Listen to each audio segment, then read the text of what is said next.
In the womb they wrestled. Before their first cry, the future of nations groaned beneath Rebekah's ribs. And the Lord answered her confusion. 2 nations are in your womb, and the older shall serve the younger. When the twins were born, Esau came out first, red, wild, and covered in hair like a cloak. But Jacob followed, gripping his brother's heel. Their beginnings were prophetic. As they grew, the division only deepened. Esau, the hunter, lived by instinct and appetite. Jacob, quiet and calculating, stayed near the tents. Isaac favored Esau for his food, but Rebekah loved Jacob and for the promise. One day, Esau came in from the fields exhausted. The scent of Jacob's stew filled the air. "Give me some of that red stew," Esau groaned. Jacob looked up calmly. "Sell me your birthright."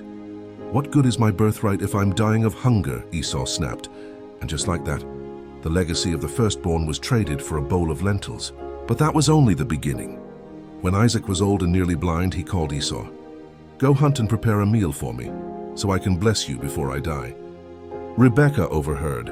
She moved swiftly, not from favoritism, but faith. She remembered what God had spoken. The older would serve the younger. She told Jacob to bring her goats. She cooked them the way Isaac loved.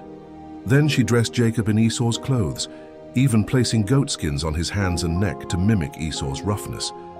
Jacob entered Isaac's tent with trembling hands and a disguised voice. "Who are you, my son?" Isaac asked. "Esau," Jacob replied. "Your firstborn." Isaac paused.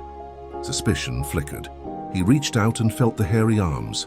He smelled the garments. "The voice is Jacob's," he said, "but the hands are Esau's." And then he blessed him. The covenant of Abraham, passed down from heaven, now rested on Jacob. Moments later, Esau returned with the meal. When Isaac realized what had happened, he trembled violently. "Your brother came deceitfully and took your blessing." Esau wept. "Do you have only one blessing, father? Bless me too," but it was done. Esau's hatred burned hot. Jacob fled for his life, and the brothers were torn apart, not just by rivalry but by the weight of destiny. Yet even in deception, God was weaving redemption. Because Jacob, though flawed, carried the promise. From his line would come a nation. From that nation, a savior. Follow the timelines of grace. Even through brokenness, God builds his plan, and the next story is already unfolding.